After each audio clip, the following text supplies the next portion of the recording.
ఇవ్వడం జరిగింది. సో ఈరోజు 10 సంవత్సరాలుగా జరుగుతున్న అన్యాయం, అసమానత, తీవ్రమైన వివక్షకు లోనై మనం అందరం కూడా ఈరోజు ఈ వివక్షకు వ్యతిరేకంగా పోరాటం చేయడానికి ఈ స్టేజ్ పైకి, ఈ రోడ్డు పైకి రావాల్సి వచ్చింది. మిత్రులారా, అందరికీ సామాజిక ఉద్యమాభివందనాలు.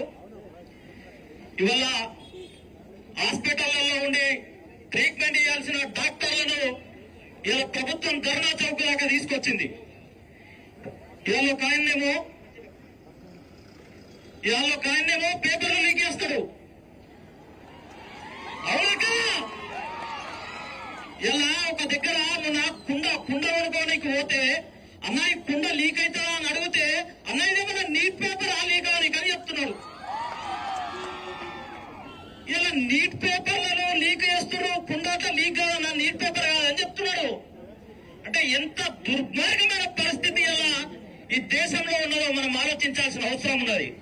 ఇలా అన్న ఇందాక మాట్లాడుతూ చెప్తా ఉన్నాడు, అన్న ఇలా మేము ట్రీట్మెంట్ చేసుకునేటోళ్ళం, ఇలా ఐసీయూలో ఉండి ఇలా ఏసీ కింద ట్రీట్మెంట్ చేసుకుని మమ్మల్ని ఇలా ఎండలో ధర్నా చౌక దగ్గర తీసుకొచ్చారు.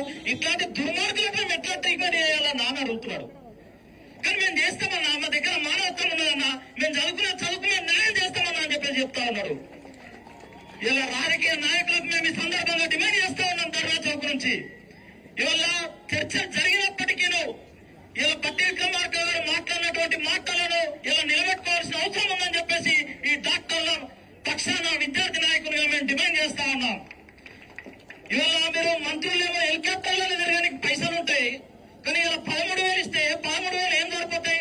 ఇలా ఒక సింగిల్ బెడ్రూమ్, డబుల్ బెడ్రూమ్ 13,000కు వస్తలేదు. అట్లాంటిది నెల మొత్తం ఇవాళ ఈ డాక్టర్లు ఎట్లా చదివి పెట్టుకుంటారని చెప్పేసి ఈ సందర్భంగా మేము డాక్టర్ల పక్షాన్ని అడుగుతా ఉన్నాం. ఇలా రానున్న రోజులలో మీరు వీళ్ళ డిమాండ్లు మాత్రం మీరు డిమాండ్లను ఇలా పక్కకు పెట్టినట్టయితే రానున్న రోజులలో మీ సెక్రటరియట్ ముట్టడి చేస్తాం. దానికి సిద్ధమా? అసెంబ్లీ ముట్టడి చేయడానికి సిద్ధమా?